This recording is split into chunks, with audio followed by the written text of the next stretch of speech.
সিলেট হচ্ছে আমার বাড়ি, আমার নাড়ি সবকিছু সিলেটেই। হ্যাঁ, যদিও জন্ম ইংল্যান্ডে, মা-বাবা আ এখানে বলার মতো মানে এটা বলতেই হয় যে প্রতিটা মানুষের জীবনের সবচেয়ে ইম্পোর্টেন্ট সময়টা হচ্ছে গিয়ে কৈশোরকাল। এই কৈশোরকালের ১০ টা বছর আমি বাংলাদেশে কাটিয়েছি। একাডেমি করার মূল উদ্দেশ্য হচ্ছে যে তৃণমূল প্লেয়ারদেরকে কিভাবে মেইনস্ট্রিম এ নেয়া যায়, ওদেরকে রেডি করে। এটি হচ্ছে আমাদের মূল টার্গেট। এবং আমি মনে করি যে সবচেয়ে ইম্পোর্টেন্ট ভূমিকা রেখেছেন সেখানে মাশরাফি বিন মর্তুজা, অ্যা এম আম নোরাইল এক্সপ্রেস এবং উনার সাথে আমরা শেষে এ জুটি মেলে ওই ক্রিকেট টিমটা গঠন করি। অনেকেই তখন কটাক্ষ করেছিল যে, "সব দেখো কুমিল্লা কত বড়, বড় প্লেয়ার নিয়েছে।" মানে এই নামকরা স্টার। আমাদের টিমে ছিল সিলেটের প্লেয়ারগুলো। আসসালামু আলাইকুম প্রিয় দর্শক, আপনারা ভালো আছেন? আজকে আপনাদের জন্য চমৎকার একটি বিষয় নিয়ে এসেছি। আপনারা জানেন যে বাংলাদেশে বিপিএল অর্থাৎ বাংলাদেশ প্রিমিয়ার লীগ একটি অনেক জনপ্রিয় একটি খেলা। সেটা অবশ্যই জনপ্রিয় কেন ক্রিকেট নিয়ে বাংলাদেশিরা এখন অন্যরকম একটি আ উপভোগ্য গেম ক্রিকেট। পাশাপাশি এই ক্রিকেটকে তুলে ধরার ক্ষেত্রে অনেকেই কিন্তু পেছন থেকে কাজ করছেন। আমি যার সাথে দাঁড়িয়ে আছি তিনি মিডল্যান্ডস অর্থাৎ বার্মিংহামের বাসিন্দা। কিন্তু তিনি আপনারা জানেন সিলেট স্ট্রাইকার্স নামে যে দলটি আছে সেই দলটির একজন কর্ণধার এবং সেই মানুষটিকে আজকে আপনাদের সামনে কেন তুলে নিয়ে আসলাম কারণ তিনি হচ্ছেন ব্রিটিশ বাংলাদেশী একজন মানুষ, একজন ব্যবসায়ী এবং মিডিয়া সাথে উনি জড়িত আছেন। আজকে আমরা উনার সাথে একটু কথা বলবো যে সিলেট স্ট্রাইকারকে নিয়ে উনি কি স্বপ্ন দেখেন এবং সবচেয়ে বড় কথা বলে রাখি সিলেট স্ট্রাইকারের এবারের দলনেতা ছিলেন আমাদের সবার জনপ্রিয় নড়াইল এক্সপ্রেস মাশরাফি বিন মর্তুজা। মাশরাফি বিন মর্তুজার মতন আরো যারা অনেক খেলোয়াড়রা নড়াইলের মতন অনেক জায়গায় পড়ে আছেন, তাদেরকে তৃণমূল থেকে নিয়ে আসার জন্য সাইফুর রাজা চৌধুরীর মতো মানুষরা কাজ করছেন। আমরা তার সাথে একটু কথা বলবো। সাইফুর ভাই, আপনারা আসলে সিলেট স্ট্রাইকার নামকরণটার পেছনের কারণটা একটু জানতে চাই। আমরা মোটামুটি এস একটা কম্বিনেশন খুঁজতেছিলাম। যেহেতু সিলেট এস মানে আরেকটা এস দিয়ে কি হতে পারে? হুম, তাই ভাবলাম হ্যাঁ, ক্রিকেট খেলা হচ্ছে ফ্র্যাঞ্চাইজি খেলা। এটাতে অবশ্যই খেলার ফিল্ডে আক্রমণাত্মক মনোভাব থাকতে হবে। হুম। যেকোনো খেলাতে মানে জয়ের একটা মনোভাব থাকতে জয়ের হবে। একটা মনোভাব থাকতে হবে। তাই হঠাৎ মাথায় আসলো স্ট্রাইকার্স, আচ্ছা, যে স্ট্রাইক করে। আচ্ছা। তাই সেখান থেকেই মানে স্ট্রাইকার্স শব্দটা মাথায় এসে সাথে, হুম, সাথে আমাদের যে গভর্নর্স কমিটি আছে ওই কমিটিতে আমি ওইটা মানে আ সাবমিট করলাম এবং সাথে, সাথে সবাই একসাথেই একমত। হ্যাঁ, আসলে স্ট্রাইকার্স ফ্যান্টাস্টিক নেম, এটা হতে হবে। এবং সিলেট হচ্ছে আপনার নিজের আমার মানে সে বাড়ি নারীর টান। সিলেট হচ্ছে আমার বাড়ি, আমার নাড়ি সবকিছু সিলেটেই। হ্যাঁ, যদিও জন্ম ইংল্যান্ডে, মা-বাবা আ এখানে বলার মতো মানে এটা বলতেই হয় যে প্রতিটা মানুষের জীবনের সবচেয়ে ইম্পোর্টেন্ট সময়টা হচ্ছে গিয়ে কৈশোরকাল। এই কৈশোরকালের ১০ টা বছর আমি বাংলাদেশে কাটিয়েছি। তাই আমি ২ দিকেই আমি বলব যে আমি অন্তর থেকে রিচ, যে আমি বাংলা বলতে পারি, ইংরেজিও বলতে পারি সমান তালে হুম, এবং ২ দেশের কালচার আমি ঠিকই বুঝি। একই সমান্তরালভাবে বুঝি ২ দেশের কালচার। এটা হচ্ছে আমার একটা প্লাস পয়েন্ট। আমি বলব প্রায় ২০ বছর যাবৎ ফ্র্যাঞ্চাইজি লিগ শুরু হয়েছে এবং বিপিএল শুরু হয়েছে খুব সম্ভব ২০১২ থেকে বিপিএল শুরু হয়েছে। তারপর থেকে চলতেছে। আইপিএল থেকে মূলত সূত্রপাত এবং সেই সূত্র ধরে ক্রিকেটের প্রতি যে আ বিভিন্ন দেশ থেকে প্লেয়ার সংগ্রহ করে গেমটা সাজানো।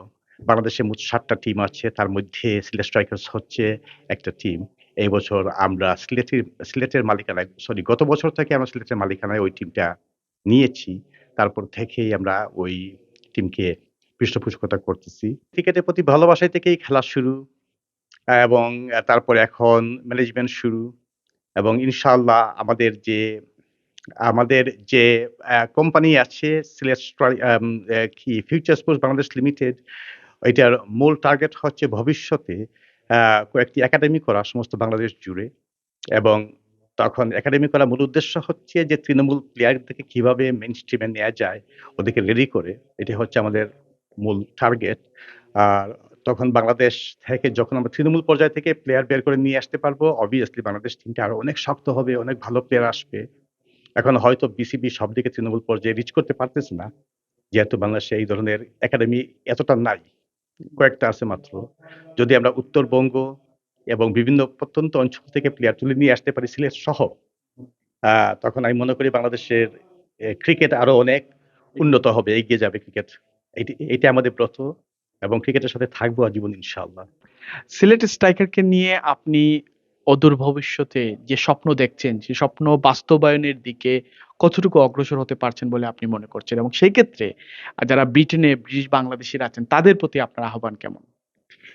হ্যাঁ, এখানে বলতে হয় যে যে সিলেট স্ট্রাইকার্স টিম যখন আমরা গঠন করি তখন মূলেই আমাদের টার্গেট ছিল। গত বছর আমরা এটা গঠন করেছি। এর আগে ২ বছর ধরে এটা নিয়ে কাজ করেছি। কাজ করার ক্ষেত্রে অনেকের সাথে আমাদের অনেক আলাপ হয়েছে, কথা হয়েছে কিভাবে তারপর সবার আ আ এবং আমি মনে করি যে সবচেয়ে ইম্পোর্টেন্ট ভূমিকা রেখেছেন সেখানে মাশরাফি বিন মর্তুজা, অ্যা এম আম নোরাইল এক্সপ্রেস এবং উনার সাথে আমরা শেষে এ জুটি মেলে ওই ক্রিকেট টিমটা গঠন করি। এখানে বলতে হয় আমরা যখন টিম গঠন করি তখন মূলত আমাদের টিমে ছিল মেক্সিমাম দেশের প্লেয়ার।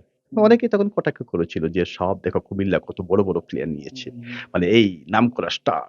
তারপর রংপুর রাইডার্স, তারপর কি বরিশাল টিম, খুলনা টাইগার্স সবাই ভালো, ভালো প্লেয়ার নিয়েছে। আমাদের টিমে তো তেমন নামকরা প্লেয়ার ছিল না। আমাদের টিমে ছিল সিলেটের প্লেয়ার গুলো। এখানে বলা বাহুল্য যে আমরা কিন্তু টিম স্টার নিয়ে তৈরি করিনি। আমরা টিম ক্রিয়েট করেছিলাম প্লেয়ার কম্বিনেশন নিয়ে।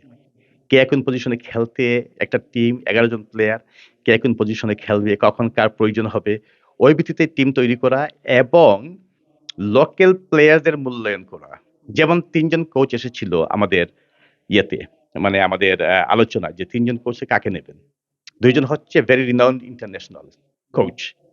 আরেকজন হচ্ছে রাজেন সালে আমাদের সিলেটের। আমরা সবাই এক বাক্যে হ্যাঁ, রাজেন সালেকে নিতে হবে সে সিলেটের। মানে local coach, local breed, local players দিয়ে কিভাবে একটা টিম গঠন করা যায় এবং লোকালদের কিভাবে প্রাধান্য দেওয়া যায় এটা ছিল আমাদের মূল টার্গেট।